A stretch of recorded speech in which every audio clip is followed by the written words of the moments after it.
Hello good people and welcome back to Level Up Your Chess Strategy. This is part 2 of the series focusing on sharpening our skills in chess strategy.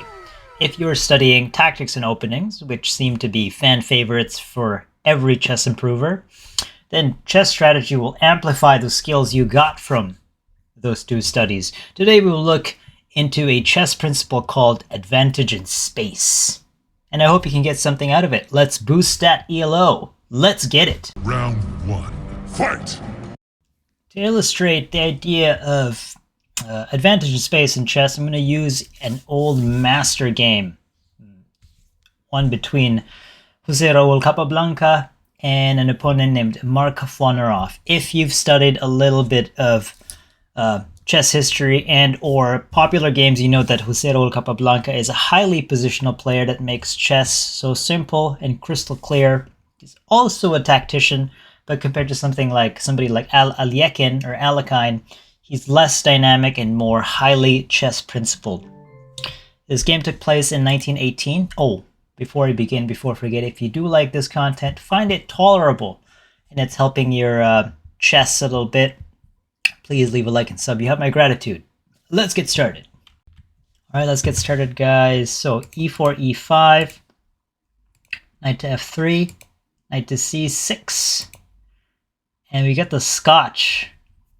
Jose Raul Capablanca opens with the Scotch. Now, I want you guys to focus less on the opening, more of the ideas that Jose Raul Capablanca plays. He is the highlight of this video, evidently, not Mr. Flonerov.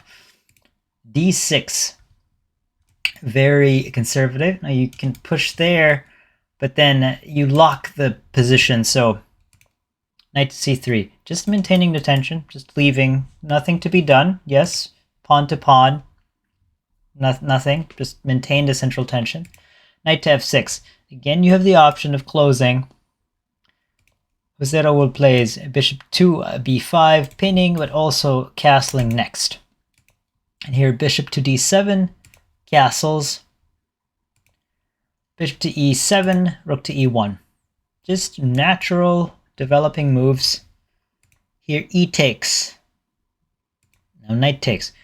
It's important to note that the first person to break the tension is black. Mr. Flonerov played e takes d. So now captures with the queen. Not captures here because Capablanca had his own ideas. But the opponent did take bishop takes on b5, knight takes, castle king. And I want you guys to look at the quality of the position already. This is not developed, not ready already. But this bishop could do some development. It's an okay bishop. Actually, categorically, you could say it's a bad or a worse bishop. Even though this is developed, and this is not, it still has better range.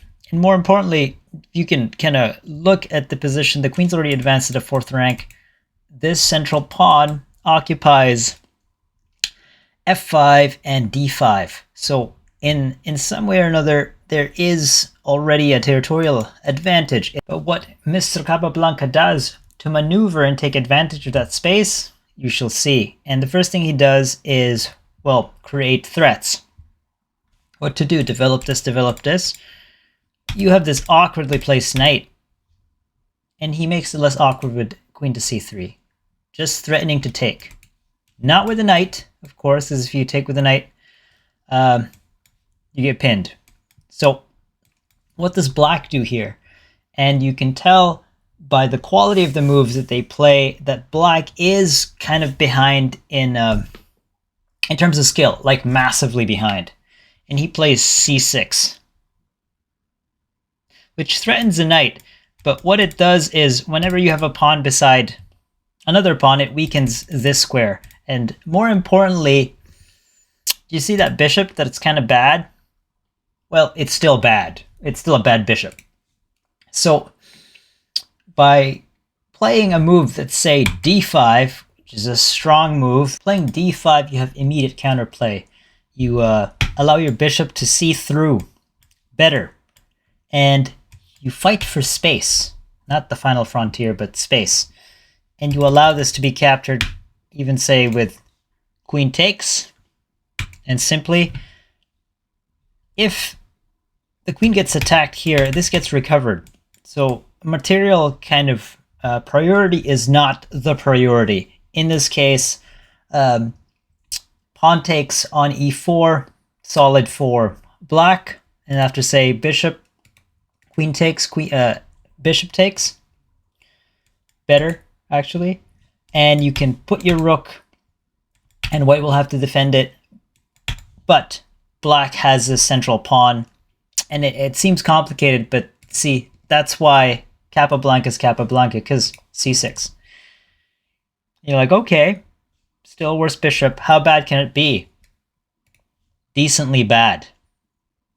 Because this is now a weakness. It can get attacked. And more importantly, you've allowed... Sorry, I can't draw. You've allowed this bad knight to be better. It's eyeing f5 now, which is a natural square in these kind of positions.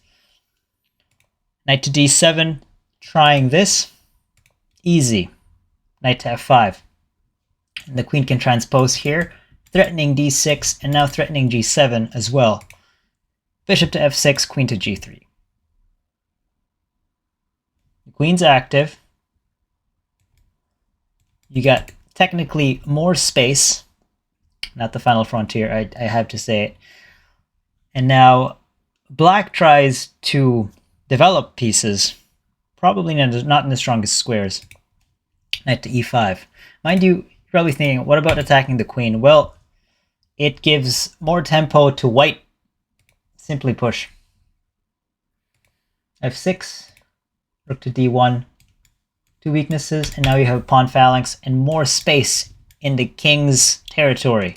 Rook to e, takes. Now, that's just so bad. You can return here, this is attacked. This is pinned.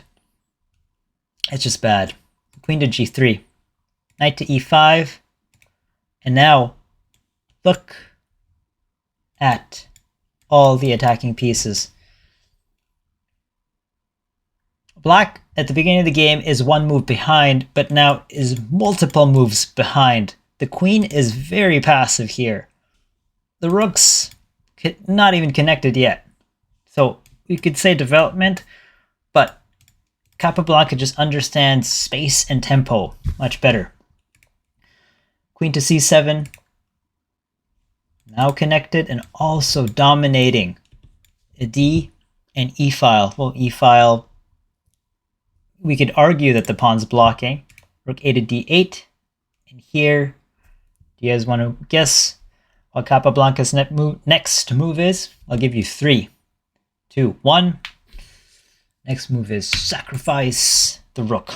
It becomes tactical. When you've got all your pieces in strategic positions, as Bobby Fischer would say, Bobby Fischer was not alive then, I think. Tactics flow from a superior position. And currently, Capablanca has a superior position. So, sacrifices the rook. Takes. And that's a pin. So take. Pretty equal. Black tries to do a counterattack, threaten checkmate. Well, if you take, you get checkmated.